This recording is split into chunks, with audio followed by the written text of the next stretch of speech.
So hi friends, welcome to our channel. Friends, మనకి government of India కింద పనిచేస్తున్నటువంటి ప్రభుత్వ సంస్థ నుంచి గవర్నమెంట్ టెక్నీషియన్ ఉద్యోగాలతో పాటు అసిస్టెంట్ లెవెల్ జాబ్స్కి సంబంధించి ఒక లేటెస్ట్ నోటిఫికేషన్ అనేది అఫీషియల్గా అయితే రిలీజ్ చేయడం జరిగింది. ఈ యొక్క పోస్ట్కి చేరగానే మనకి 40,000కి పైగానే మనకి శాలరీ అనేది రావడం జరుగుతుంది గైస్. ఎటువంటి ఎక్స్పీరియన్స్ కానీ ఎటువంటి ఇంటర్వ్యూస్ అంటూ కూడా ఏమి కూడా కండక్ట్ అయితే చేయరు. ఈ యొక్క పోస్ట్కి సెలెక్ట్ అయినటువంటి క్యాండిడేట్స్కి మనకు సొంత రాష్ట్రంలోనే మనకి పోస్టింగ్ అనేది ఉంటుంది కాబట్టి ఇంట్రెస్ట్ ఎలిజిబుల్ క్యాండిడేట్స్ డెఫినెట్గా ఈ యొక్క ఆపర్చునిటీని అయితే యూటిలైజ్ అయితే చేసుకోండి. ఎగ్జామినేషన్లో ఎటువంటి నెగిటివ్ మార్క్ అనేది కూడా ఉండదు గైస్. ఈ విధంగా ఇక నోటిఫికేషన్కి సంబంధించి కంప్లీట్ డీటెయిల్స్ అన్నింటినీ కూడా ఇక వీడియోలో డిస్కస్ అయితే చేద్దాం. సో ఎవరు కూడా స్కిప్ అయితే చేయదు గైస్. ఫస్ట్ టైం మన ఛానల్ని విజిట్ చేసిన కనుక సబ్స్క్రైబ్ అయితే చేసుకోండి. అదేవిధంగా పక్కనే వచ్చే బెల్ ఐకాన్ కూడా యాక్టివేట్ చేసి పెట్టుకోండి ఫ్రెండ్స్. మీరు ఇచ్చేటువంటి లైక్స్ అలా ఎంకరేజింగ్ అండ్ మోటివేషన్గా ఉంటాయి కాబట్టి సో ప్రతి ఒక్కరు కూడా వీడియోని లైక్ చేసి మీ ఫ్రెండ్స్ అండ్ ఫ్యామిలీ మెంబర్స్కి అయితే షేర్ చేయండి friends. Okay, let's start the video. Friends, ఈ యొక్క పోస్ట్లకి సంబంధించి ఇంపార్టెంట్ డేట్స్ విషయానికి వచ్చినట్లయితే కనుక ఆల్రెడీ మనకి మార్చ్ 15 నుంచి కూడా అప్లికేషన్ ప్రాసెస్ అనేది స్టార్ట్ కావడం జరిగింది. ఇక లాస్ట్ డేట్ విషయానికి వచ్చినట్లయితే కనుక ఏప్రిల్ 15 వరకు కూడా ఇక రిక్రూట్మెంట్కి ఆన్లైన్లో అప్లై చేసుకోవాల్సి అయితే ఉంటుంది. ఇక పోస్ట్లకి సంబంధించి ఆన్లైన్ ఎగ్జామినేషన్ వచ్చేసరికి మే ఆర్ జూన్లో కండక్ట్ చేస్తాము అని చెప్పేసి ఇక్కడ మనకి టెంటేటివ్ ఎగ్జామినేషన్ షెడ్యూల్ అనేది కూడా క్లియర్గా ఇవ్వడం జరిగింది. సో ఇక నోటిఫికేషన్కి ఎవరెవరు అప్లై చేసుకోవచ్చు అని చూసుకున్నట్లయితే కనుక ఆల్ ఇండియన్ నేషనల్ సిటిజన్స్, అంటే మీరు ఈ రాష్ట్రానికి చెందిన సరే ఇక వేకెన్సీస్కి అప్లై అయితే చేసుకోవచ్చు అని చెప్పేసి ఇక్కడ మనకి ఎలిజిబిలిటీ కండిషన్స్లో ఫస్ట్ పాయింట్లో క్లియర్గా మెన్షన్ చేయడం జరిగింది. నెక్స్ట్ ఈ యొక్క పోస్ట్కి సంబంధించి అప్లికేషన్ ప్రాసెస్ విషయానికి వచ్చినట్టు కనుక ఓన్లీ ఆన్లైన్లోనే అప్లై చేసుకోవాల్సి అయితే ఉంటుంది. అప్లికేషన్ ఫీజుకి సంబంధించిన డీటెయిల్స్ కనుక చూసుకున్నట్టయితే కనుక ఎవరైతే ఎస్సీ ఎస్టీ పీడబ్ల్యూడీ క్యాండిడేట్స్ ఉంటారో ఈ యొక్క క్యాండిడేట్స్ వచ్చేసరికి ఓన్లీ 200 రూపీస్ మాత్రమే మీరు పే చేయాల్సి అయితే ఉంటుంది. సో రిమైనింగ్ కేటగిరీకి చెందినటువంటి జనరల్ ఈడబ్ల్యూఎస్ ఓబీసీ క్యాండిడేట్స్ అయితే కనుక 600 రూపీస్ అప్లికేషన్ ఫీజు అయినటువంటి దాన్ని ఆన్లైన్లో పే చేయాల్సి అయితే ఉంటుంది. సో పోస్టుల వరకు వేకెన్సీ డీటెయిల్స్తో పాటు పే స్కేల్ అనేది ఏ విధంగా ఉంటుందని చూసుకున్నట్లయితే కనుక టోటల్గా మనకి ఈ యొక్క నోటిఫికేషన్ ద్వారా 6 డిఫరెంట్ టైప్స్ ఆఫ్ పోస్ట్కి సంబంధించి ఇక నోటిఫికేషన్ అనేది రిలీజ్ చేయడం జరిగింది. ఇక్కడ మనకి పోస్టుల వరకు వేకెన్సీస్కి సంబంధించిన డీటెయిల్స్ అయినా కూడా ఇక్కడ నోటిఫికేషన్లు అయితే క్లియర్గా మెన్షన్ చేయడం జరిగింది గైస్.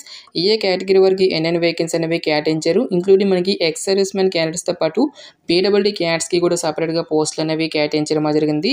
ఫస్ట్ ఆఫ్ ఆల్గా సూపర్వైజర్ పోస్ట్కి సెలెక్ట్ అయినటువంటి క్యాండిడేట్స్కి సెంట్రల్ గవర్నమెంట్ లెవెల్ 1 ప్రకారం సో మనకి బేసిక్ పేనే 27,000కి పైగానే మనకి శాలరీ అనేది రావడం జరుగుతుంది గైస్.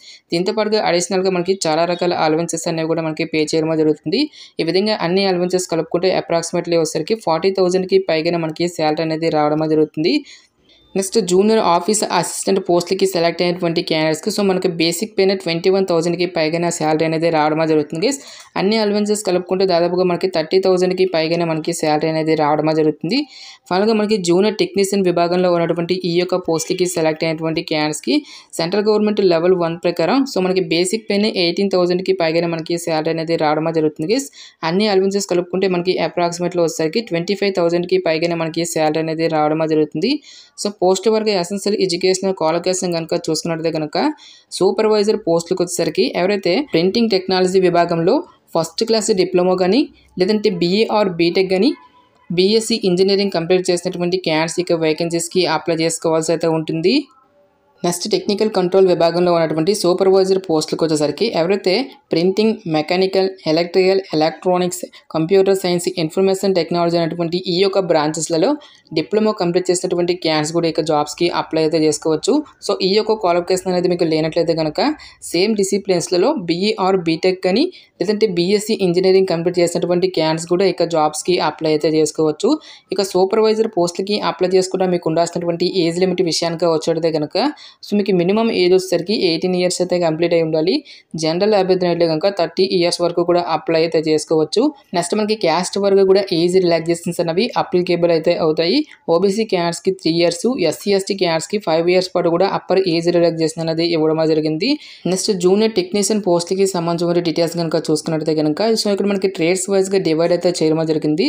సో ట్రేడ్స్ కనుక చూసుకున్నట్టయితే కనుక ప్రింటింగ్ ఆర్ కంట్రోల్, నెక్స్ట్ మనకి fitter, welder, electronics or instrumentation అని చెప్పేసి ఈ యొక్క విభాగాలలో ఎవరైతే 10th క్లాస్ క్వాలిఫికేషన్తో పాటు సంబంధిత ట్రేడ్లలో ఐటీఐ చేసినటువంటి క్యాండిడేట్స్ కానీ లేదంటే డిప్లొమా కంప్లీట్ చేసినటువంటి క్యాండిడేట్స్ కూడా ఇక జాబ్స్కి అప్లై అయితే చేసుకోవచ్చు.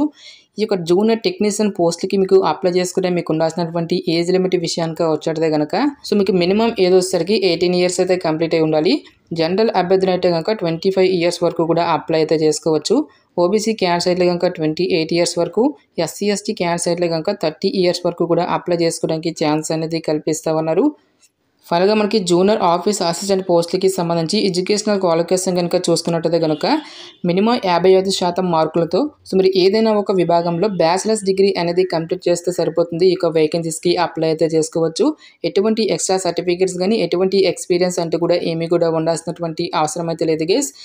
దీంతో పాటుగా మనకి కంప్యూటర్‌కి సంబంధించినటువంటి నాలెడ్జ్‌తో పాటు టైపింగ్‌కి సంబంధించినటువంటి స్కిల్స్ అనేవి మీకు ఉండాల్సి అయితే ఉంటుంది. ఇంగ్లీష్‌లో వచ్చేసరికి 40 వర్డ్స్ పర్ మినిట్, హిందీలో అయితే కనుక 30 వర్డ్స్ పర్ మినిట్ టైపింగ్‌కి సంబంధించినటువంటి స్కిల్స్ అనేవి మీకు ఉండాల్సి అయితే ఉంటుంది. సో ఇక పోస్ట్‌లకి అప్లై చేసుకుంటే మీకు ఉండాల్సినటువంటి ఏజ్ లిమిట్ విషయానికి వచ్చేటదే కనుక సో మీకు మినిమం ఏజ్ వచ్చేసరికి 18 ఇయర్స్ అయితే కంప్లీట్ అయి ఉండాలి. జనరల్ అభ్యర్థులు అయితే కనుక 28 ఇయర్స్ వరకు కూడా అప్లై అయితే చేసుకోవచ్చు. నెక్స్ట్ మనకి క్యాస్ట్ వారీగా కూడా ఏజ్ రిలాక్సేషన్స్ అనేవి అప్లికేబుల్ అయితే అవుతాయి. సో ఇక నోటిఫికేషన్ ద్వారా భర్తీ చేసినటువంటి యొక్క పోస్టులకి సంబంధించి సెలక్షన్ ప్రాసెస్ అనేది ఏ విధంగా ఉంటుందని చూసుకున్నట్లయితే కనుక సో ఇక్కడ మనకి ప్రతి ఒక్క పోస్ట్కి సంబంధించిన డీటెయిల్స్ సిలబస్ ప్యాటర్న్ అనేటువంటిది కూడా నోటిఫికేషన్లో అయితే క్లియర్గా మెన్షన్ చేయడం జరిగింది. కేవలం మనకి జూనియర్ ఆఫీస్ అసిస్టెంట్ పోస్ట్కి మాత్రమే మనకి ఎగ్జామినేషన్తో పాటు స్కిల్ టెస్ట్ అనేది కూడా కండక్ట్ అయితే చేయడం జరుగుతుంది. మిగిలినటువంటి అన్ని పోస్టులకు కూడా మనకి కేవలం మనకి ఒకే ఒక రిటన్ టెస్ట్ అనేది కండక్ట్ అయితే చేయడం జరుగుతుంది గైస్. జూనియర్ ఆఫీస్ అసిస్టెంట్ పోస్టులకి సంబంధించి డీటెయిల్ సిలబస్ ప్యాటర్న్ కనుక చూసుకున్నట్టయితే కనుక జనరల్ అవేర్నెస్ నుంచి 30 questions, computer knowledge, English language skills, numerical aptitude, reasoning aptitude అనేటువంటి ఈ యొక్క ఈచ్ వన్ టాపిక్ నుంచి 30 మల్టిపుల్ చాయిస్ క్వశ్చన్స్ అనేవి అడగడం జరుగుతుంది. 30 మార్క్స్. ఈ విధంగా మనకి టోటల్గా 150 మార్క్స్కి అయితే ఎగ్జామినేషన్ అనేది కండక్ట్ అయితే చేయడం జరుగుతుంది గైస్. 2 అవర్స్ పాటు కూడా ఇక్కడ టెస్ట్ అనేది ఉంటుంది. ఎగ్జామినేషన్లో మనకి ఎటువంటి నెగిటివ్ మార్కింగ్ అనేది కూడా ఉండదు అని చెప్పేసి ఇక్కడ మనకి జాబ్ డీటెయిల్స్లోనే క్లియర్గా మెన్షన్ చేయడం జరిగింది. సో అన్ని క్వశ్చన్స్కి కూడా మనము అటెండ్ అయితే చేయొచ్చు guys. Only English and Hindi లాంగ్వేజ్లో మాత్రం మనకి క్వశ్చన్స్ అనేవి రావడం జరుగుతుంది. ఎవరైతే ఇక రిటన్ ఎగ్జామినేషన్ని క్లియర్ చేసినటువంటి క్యాండిడేట్స్కి ఫర్దర్గా మనకి స్కిల్ టెస్ట్ అనేది కూడా కండక్ట్ అయితే చేయడం జరుగుతుంది. ఇక స్కిల్ టెస్ట్ వచ్చేసరికి జస్ట్ మనకి క్వాలిఫై నేచర్లో మాత్రమే ఉంటుందని చెప్పేసి ఇక్కడ మనకి క్లియర్గా మెన్షన్ చేయడం జరిగింది. నెక్స్ట్ ఎగ్జామినేషన్ సెంటర్స్కి సంబంధించిన డీటెయిల్స్ కనుక చూసుకున్నట్లయితే కనుక ఓన్లీ హైదరాబాద్ సెంటర్ మాత్రం మనకి ఇవ్వడం అయితే జరిగింది గైస్. 2 రాష్ట్రాల అభ్యర్థులు కూడా హైదరాబాద్ లొకేషన్కి అయితే వచ్చి ఎగ్జామినేషన్కి అయితే అటెండ్ అయితే అవ్వాల్సి అయితే ఉంటుంది. సో ఇక పోస్ట్కి సెలెక్ట్ అయినటువంటి క్యాండిడేట్స్కి ఇదే సంస్థలో 3 ఇయర్స్ వర్క్ చేస్తామని చెప్పేసి ఇక్కడ మనకి సర్వీస్ అగ్రిమెంట్ బాండ్ అనేది ఉంటుంది. ఈ యొక్క బాండ్పై మీరైతే సైన్ అయితే చేయాల్సి అయితే ఉంటుందని చెప్పేసి ఇక్కడ మనకి రిక్రూట్మెంట్ నోటిఫికేషన్లో క్లియర్గా మెన్షన్ చేయడం జరిగింది. గాయస్ మనకి ఇక నోటిఫికేషన్ వచ్చేసరికి గవర్నమెంట్ ఆఫ్ ఇండియా కింద పనిచేసినటువంటి security printing and minting corporation of India limited నుంచి అఫీషియల్గా రిలీజ్ అయినటువంటి యొక్క నోటిఫికేషన్ డీటెయిల్స్. సో ఇక పోస్ట్కి సెలెక్ట్ అయినటువంటి క్యాండిడేట్స్కి పోస్టింగ్ అనేది కూడా మనకు హైదరాబాద్లోనే ఉంటుంది కాబట్టి ఇంట్రెస్ట్ ఉన్నటువంటి ప్రతి ఒక్క క్యాండిడేట్ కూడా ఇక రిక్రూట్మెంట్కి అప్లై అయితే చేసుకోండి. ఇక నోటిఫికేషన్కి సంబంధించిన లింక్స్ అన్నిటిని కూడా వీడియో డిస్క్రిప్షన్లోను కామెంట్ సెక్షన్లో అయితే మెన్షన్ అయితే చేస్తాను గైస్. ఇంకా ఇక నోటిఫికేషన్కి సంబంధించి మీకు ఎటువంటి డౌట్స్ వచ్చినా సరే నాకు కామెంట్ సెక్షన్లో కామెంట్ అయితే చేయండి గైస్.